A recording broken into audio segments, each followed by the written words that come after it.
no cancer researcher knows what to do with food.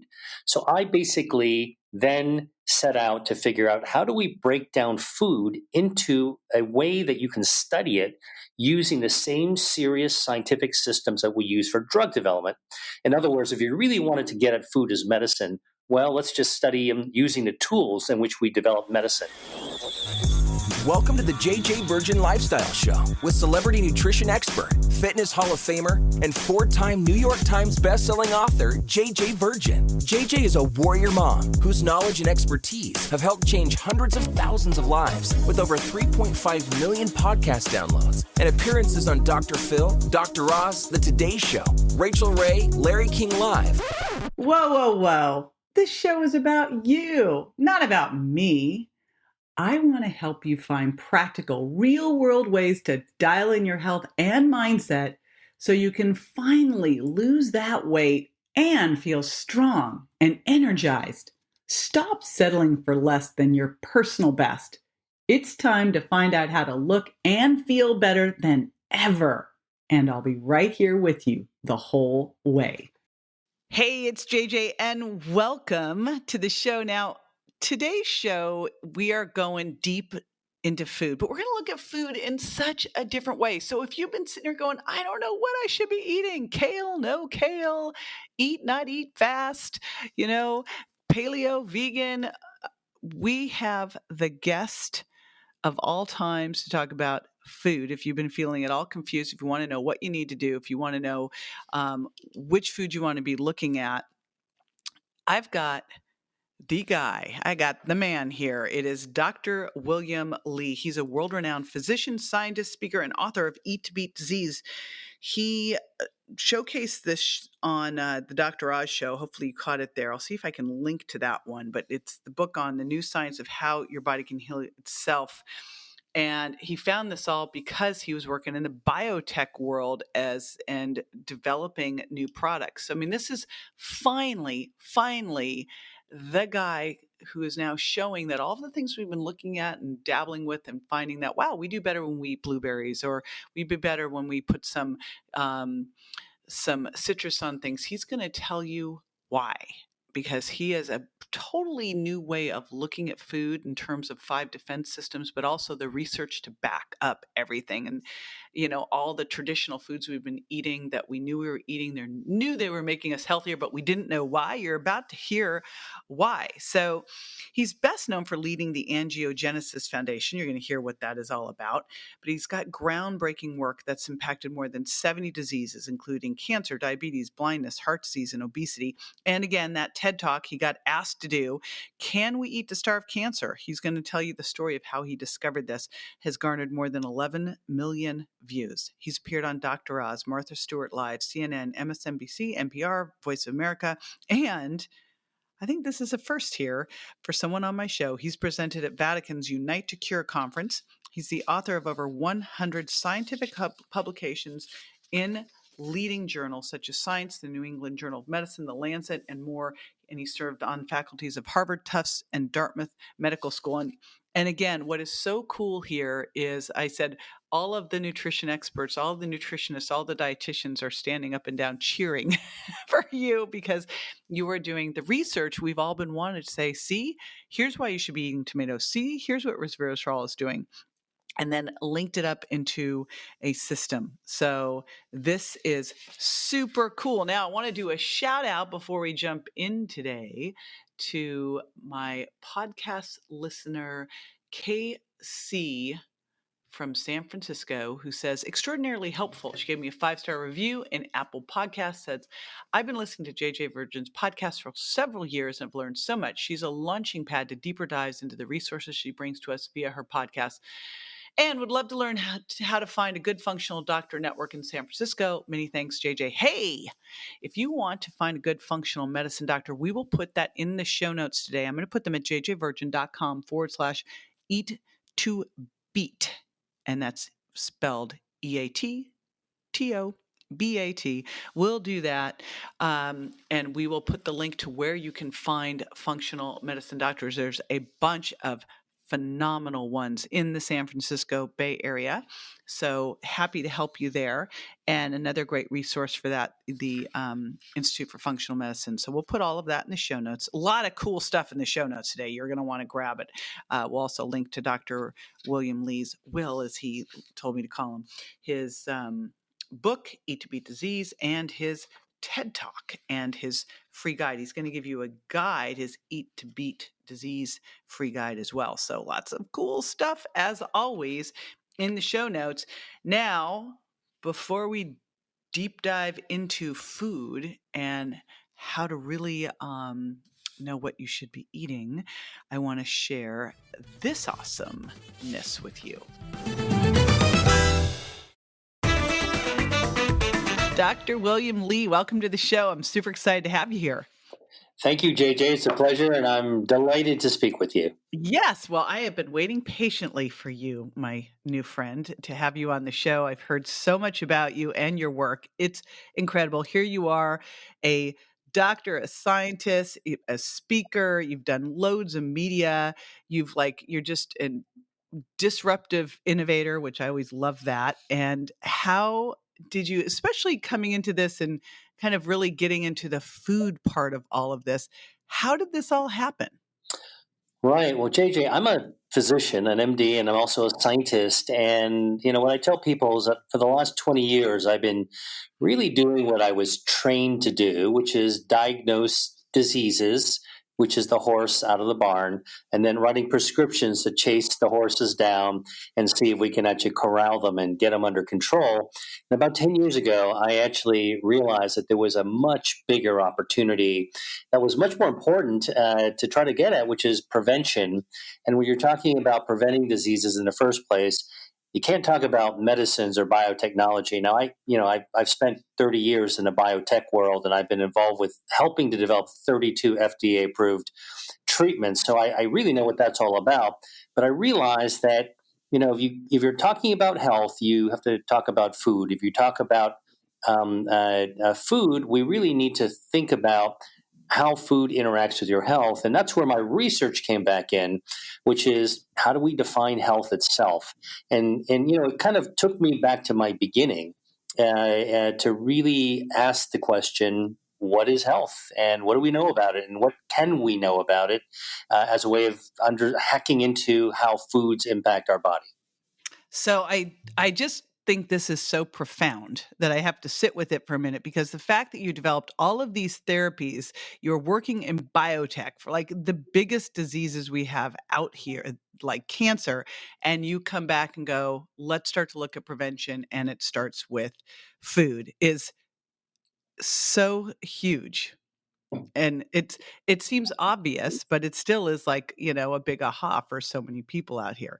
Now, your whole background when you got into this is, and I know you've got you've led the Angiogenesis Foundation. First off, for everybody, define what that is and why it matters so that we kind of build on this background.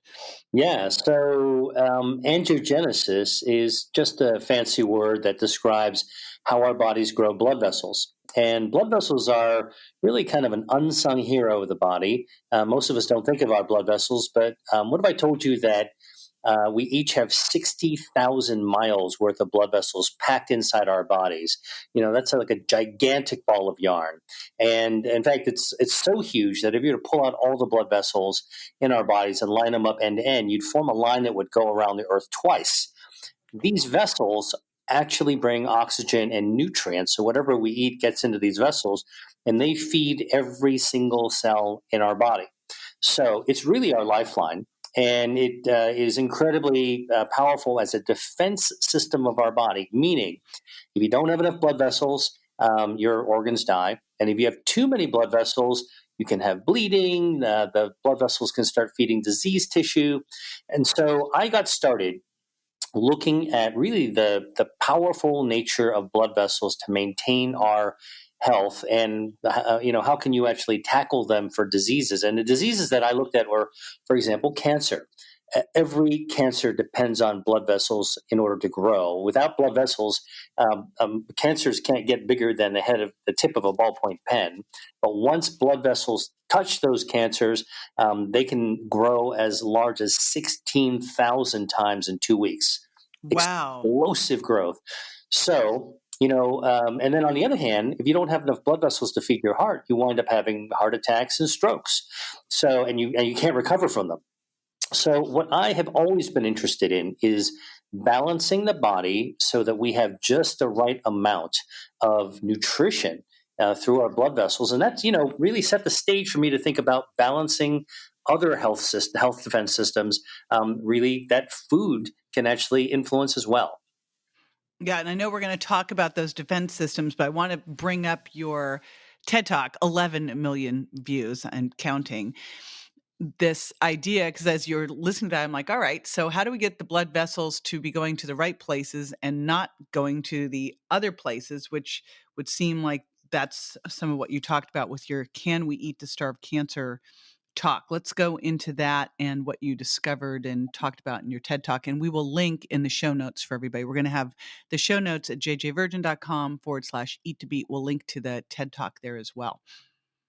Great. Well, listen, when I was asked to give a TED Talk on my work, I think people were really amazed that a new approach to cancer could be starving the cancer by cutting off the blood supply. And that's really been the first, chapter of my career, was figuring out, are there ways of developing really smart medicines that could target, like a homing missile, those bad blood vessels that are feeding cancer and knock them out so cancers become starved. Most of the time, by the time we actually find a cancer, it's already bigger than the head of a ballpoint pen. It's packed with blood vessels in order to get that large. And here's a couple of facts.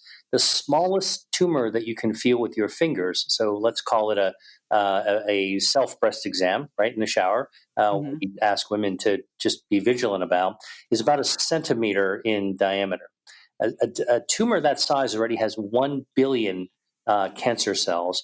And in order to support the nutritional requirements of 1 billion cancer cells, somewhere up to 100 million blood vessels will have already been feeding that cancer.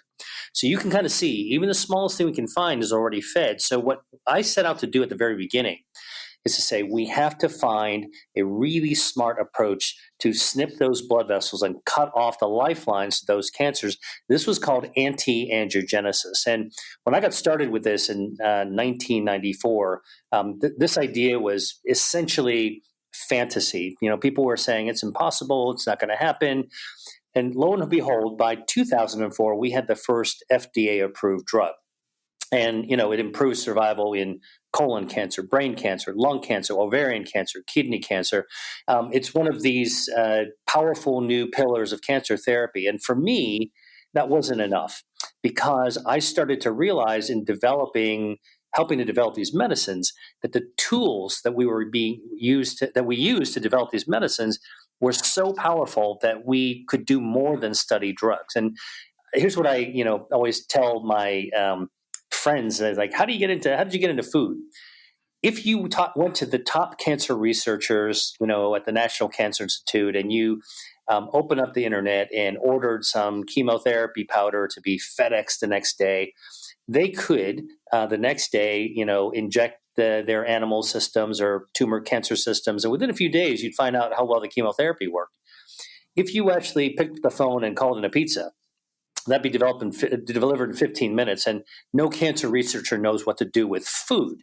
So I basically then set out to figure out, how do we break down food into a way that you can study it using the same serious scientific systems that we use for drug development. In other words, if you really wanted to get at food as medicine, well, let's just study them using the tools in which we develop medicine. And that's what I talked about in my TED Talk, and it caused a lot of jaws to drop, because I showed a slide in which we first measured the impact of drugs, prescription drugs, against bad blood vessels. And, remarkably, a lot of medicines actually were active that we were surprised on, and they worked against these tumor blood vessels. But when you actually then tested them with the same system with food, you could see that the activity of the food, the power of the food, stood head to head, side by side, and in some cases beat the power of the drug. And so that's really what I was talking about in my TED Talk. Can we eat to starve cancer? Is that we can actually eat to feed ourselves with foods that can actually cut off the blood supply of cancers because of the natural chemicals that Mother Nature laced into our food. Well, and the bigger thing is then those foods not only do that, but they also have other benefits to the body. I doubt these chemo drugs are having like side benefits to other things, right? Exactly. Well, that's the great irony, right? So we invest so much in medical research and actually in the healthcare system to deliver what we believe to be the smartest treatments that are on the guidelines. And you get some benefits, obviously, but you get a lot of side effects. And food offers something completely different because you can get benefits and collateral benefits at the same time. Well, what were some of the foods that you talked about in your TED Talk that you saw with certain cancers? Can you name a couple of them? Oh, sure. Like we looked at the red grapes because their skin is very rich with resveratrol, a bioactive. We looked at olive oil, which has a natural chemical called hydroxytyrosol, really powerful. We looked at tomatoes because there is lycopene in tomatoes. And we looked at a number of other things like marine omega-3 fatty acids as well. We looked at something called limonene, which come from citrus fruits, all very, very potent. We also looked at allicin, which comes out of garlic. So, it's interesting because most medicines, in fact, the oldest medicines that we use originally came from Mother Nature. We discovered drugs originally out of plants and trees. What's awesome here, too, is you didn't name one thing that someone go, oh, no, I have to eat that. Right? So you just talked about having some, fresh tomatoes with some olive oil and then maybe a little bit of wild salmon and wash down with a glass of red wine and away we go. Yeah. So, Well, I mean, so that's really, took me from where I was in my TED Talk because, a lot of people said, well, why don't you just write a book out of your TED Talk? And what I said in 2010, which is when I gave the TED Talk, we're really at the beginning of a new frontier. I really felt like there was much more science to be developed, and actually, frankly, I think in the ensuing period of time, society itself has opened up to really begin to recognize, including thankfully, the healthcare community is starting to realize we can't just keep on doing the same old, in medicine. It's unsustainable. So let's take a look at alternative approaches that are actually mainstream around the world. and that cancer is just one part of it. Like that's what I'm getting now looking at what you've been working on is you started there, you found what food could do for cancer and then went, all right, let's take it further. Is that in this moved into this book? So you talk about 5 key defense systems and the specific foods that can either activate or deactivate these. What are the defense systems?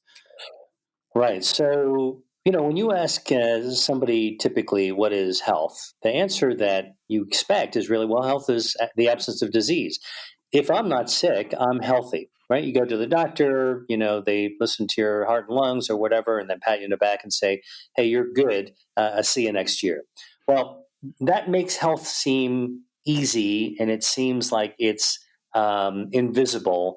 But in fact, health is not simply the absence of disease. What I discovered is that health is, in fact, the result of our body's hardwired defense systems that are hard at work to protect our health from the day we're born until our very last breath. These health defense systems are raring to go. They're firing on all cylinders. They are protecting our bodies in all kinds of different ways so that we don't get sick more often than we do.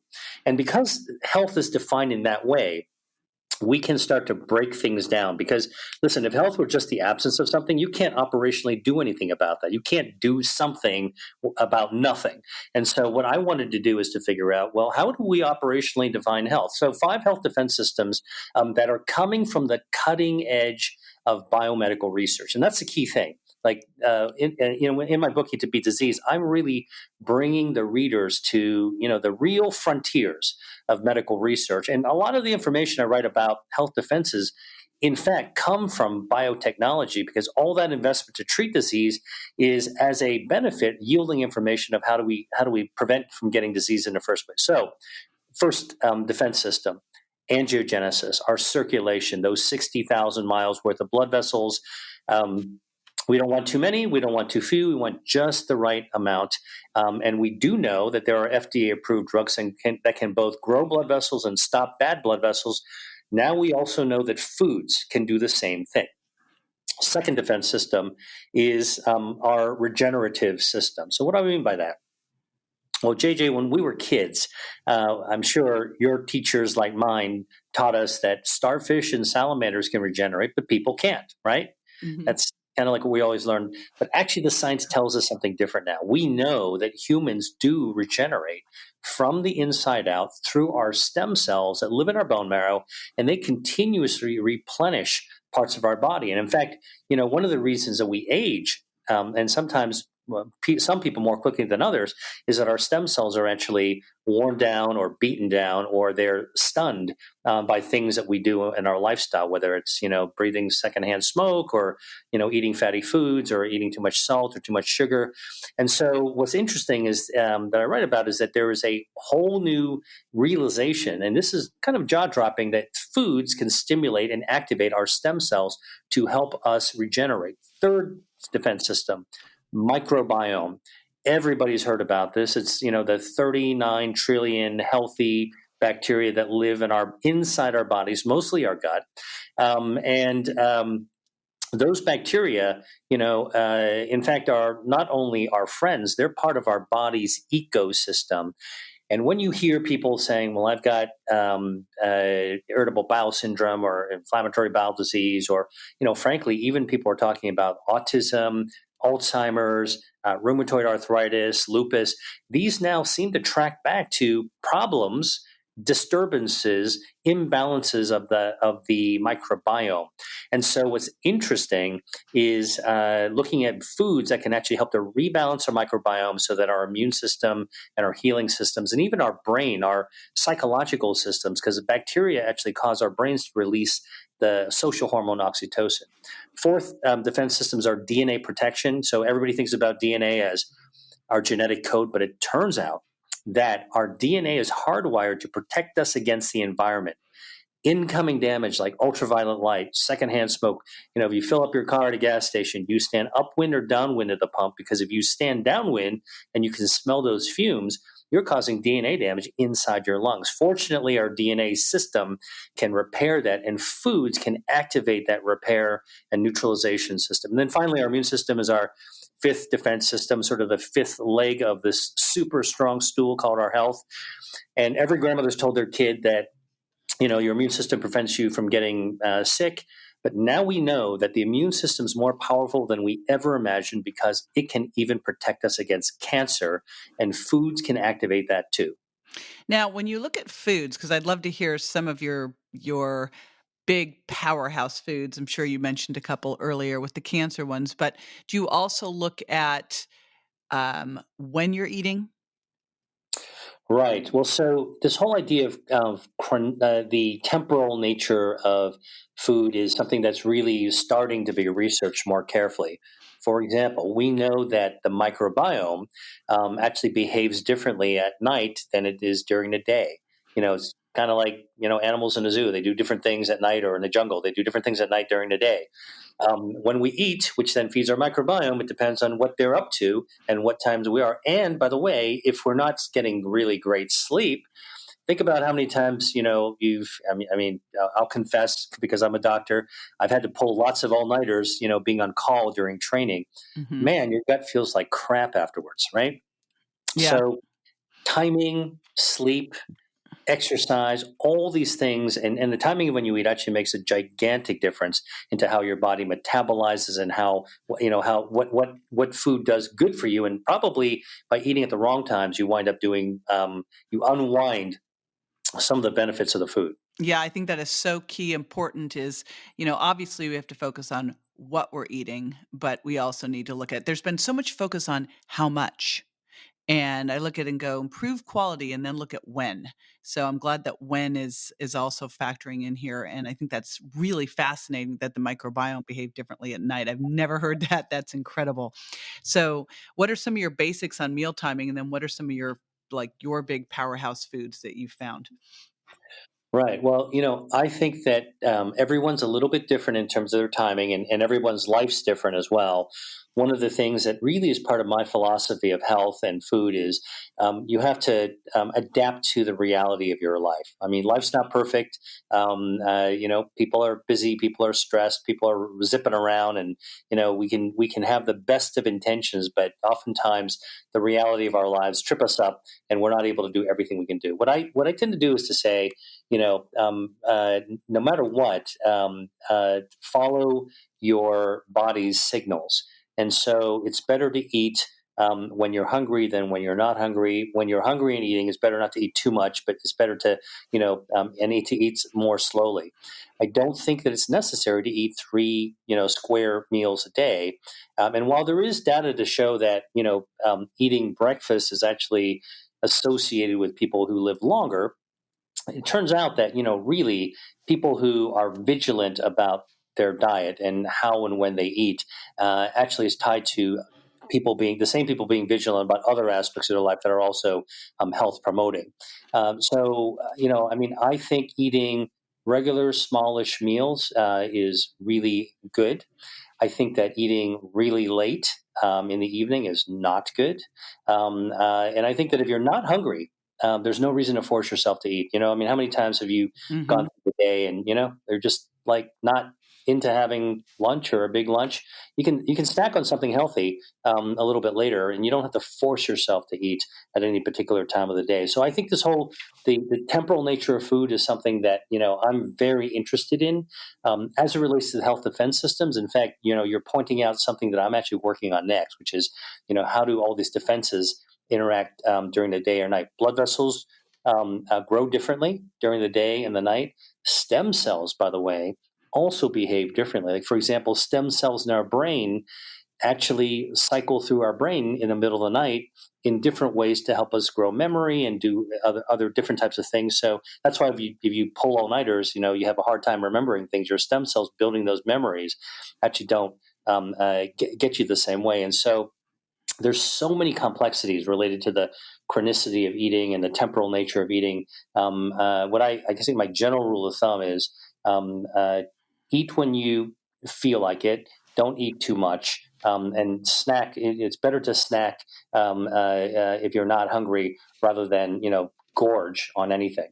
Um, as it relates to sort of healthy foods and some of the most powerful foods, what I like to do is point out that when you're looking at the foods and health, look at look at the body's health defense system. So ask yourself, what foods are really powerful for our blood vessels that can help us grow blood vessels? So, for example, it turns out that as I mentioned, tomatoes are actually really powerful because among many different things that they have in them, they have lycopene, which is a natural chemical that is anti-angiogenic, cuts off the blood supply to tumors. Well, how do we know that?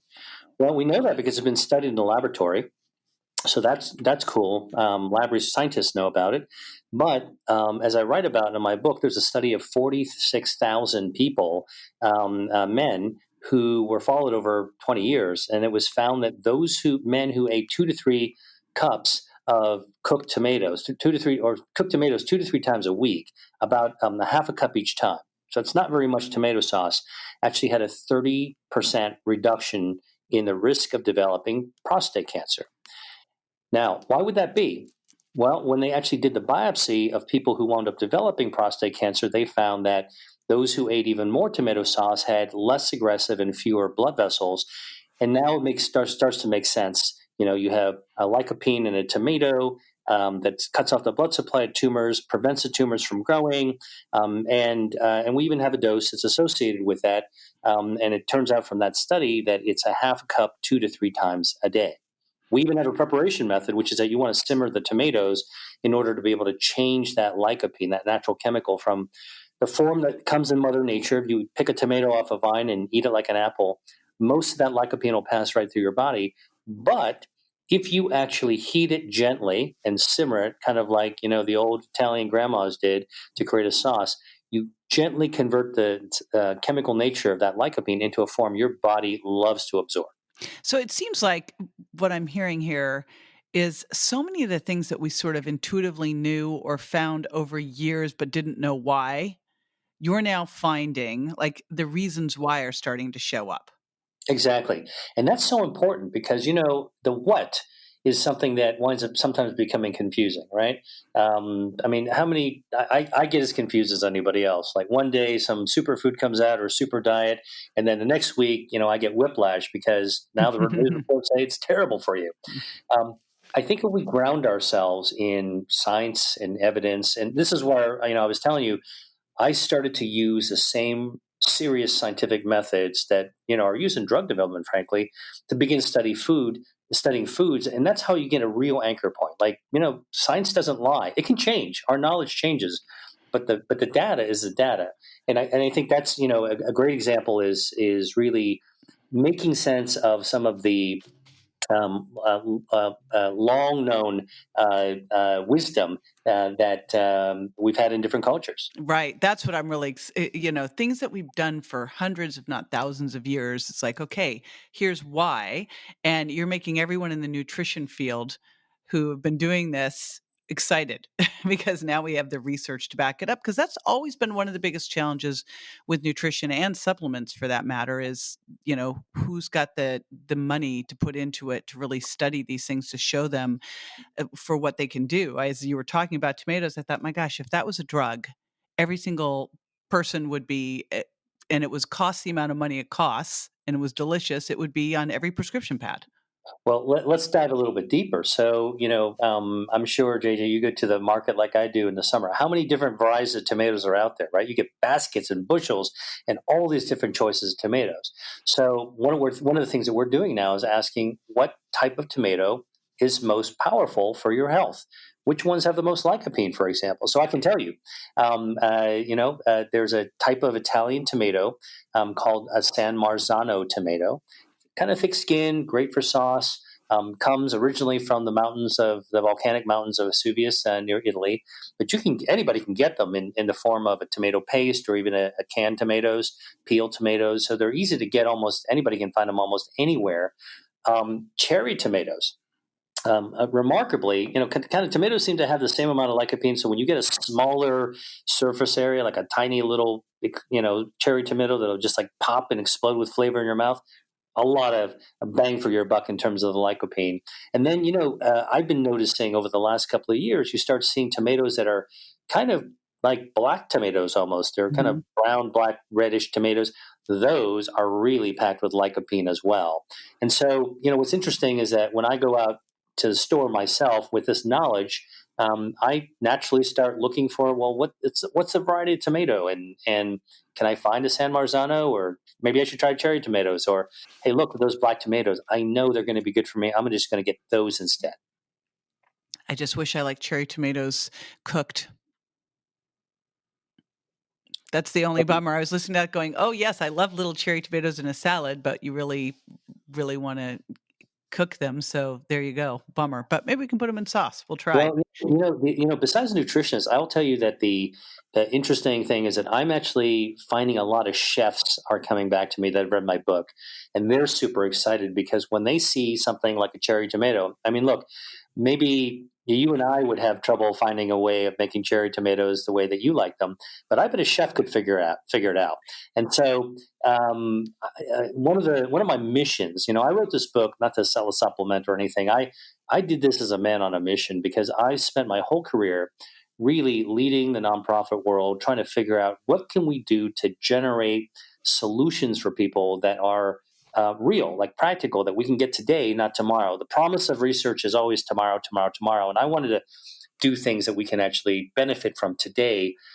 Food has immediacy. And when you get the nutrition community, when you get the chef community, and hopefully we'll eventually get the medical community to come on board as well.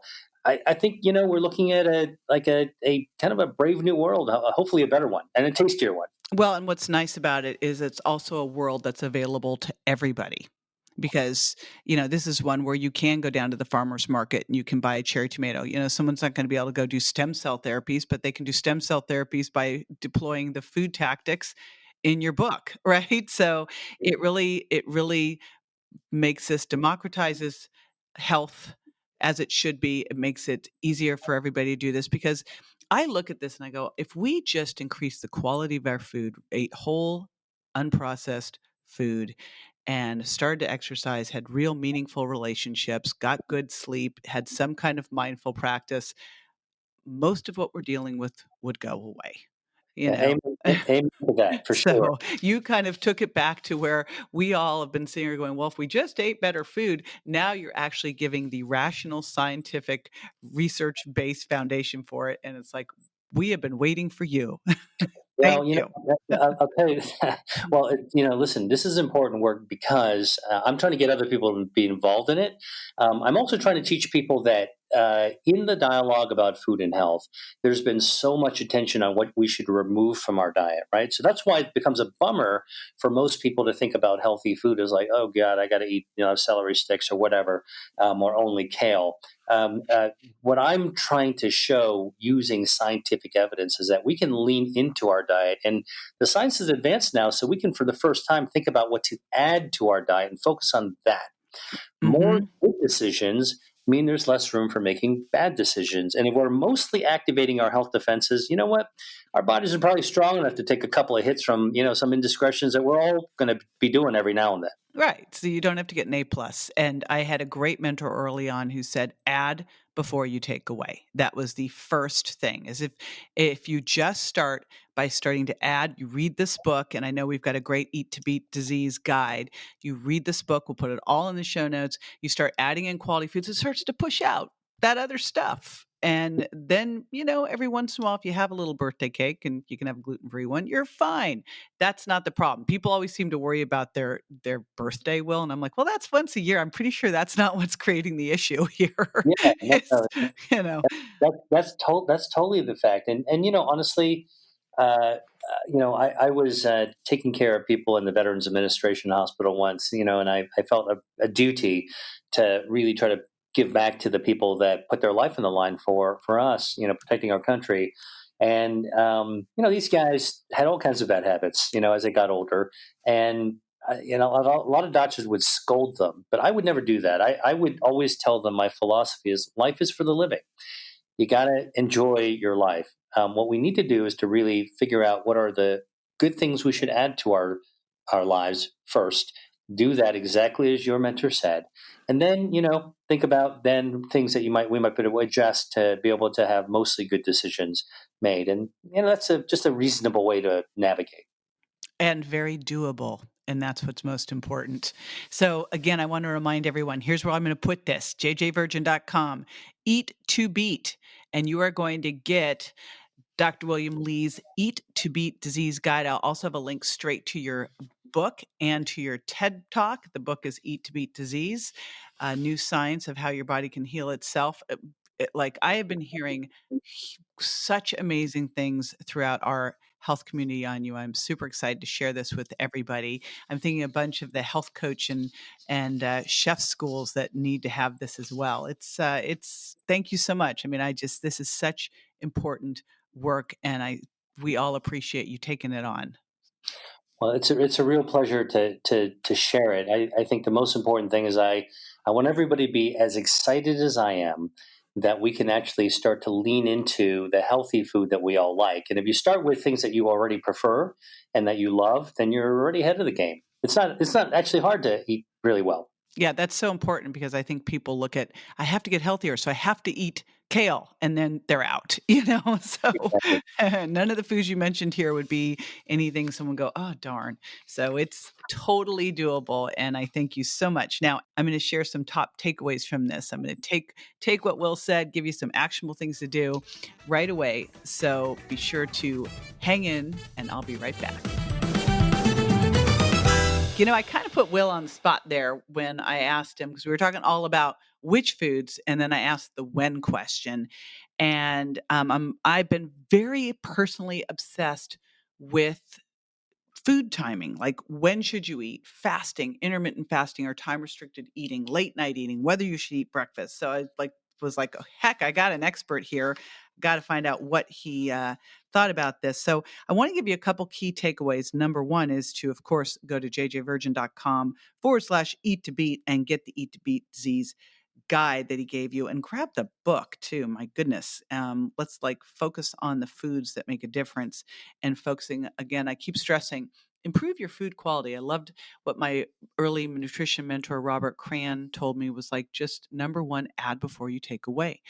First step, improve the quality of your food. Start to eat healthier foods. It's going to crowd the other stuff out. So, but I loved what Will had to say about when to eat. And there's a couple key takeaways that I want to stress here. This whole idea that we needed breakfast, a snack, lunch, a snack, and dinner, these three squares, let's just blow that up. I love first eat when you're hungry. I find for me that I'm hungry about an hour or two, sometimes even 3 hours before I wake up, after I wake up in the morning. That would be a real feat, before I wake up, after I wake up. So eat when you get hungry in the morning. And generally, I like to see that within an hour or 2 or 3 of waking up. Some people can go a little longer. And then I'm not a big fan of snacking. If you've been around my community, you know that when you snack, you raise blood sugar. If you raise blood sugar, you raise insulin. I like to give you some good time in between meals. So you're eating every 4 to 6 hours, and stop eating 3 to 4 hours before bed. And I find that, and I think what we're going to find, when you start to talk about the fact your microbiome behave differently at night, and that you've got stem cell regeneration in the middle of the night and this stuff going on, I'm like, wow. So a lot of the stuff that we see where if you are overeating at night, it creates a lot of issues. Now we're going to find out why. So I really still follow that rule of stop eating 3 to 4 hours before bed. Get yourself a 12-hour overnight fast on basically every night. There might be a couple changes here and there, but that should just be your regular. And then a couple times a week, ideally, get into time restricted eating, where you're eating during an 8-hour window. The more you can do that, the better. And then we can start to look at adding in maybe some 20 to 24-hour overnight fasts or multi-day fasts, especially when working with a physician, because those can really help with one of the key systems, defense systems he talked about, the regenerative system. And so those are the big keys. And then I loved what he said, if you're not hungry, don't eat. The old days of dieting that clearly didn't work, they failed, were you needed to eat whether you were hungry or not, eat every 2 to 3 hours. And we all know that that is not the case at all. So that's the big takeaway I'm going to pull out from there. I want you to grab the foods by grabbing the guide in the books. And one more thing to do before you leave. If you've not left a review yet, boy, I'd love to do a shout out for you. And while you're there, make sure you subscribe. And I'd love you to share it with someone whose health you care about, or maybe a couple. All right. See you next time. Bye. That's all for this episode of the JJ Virgin Lifestyle Show, which marks another step towards a healthier body and mind. Don't forget to rate, review, and subscribe to the show, and we'll talk to you next week.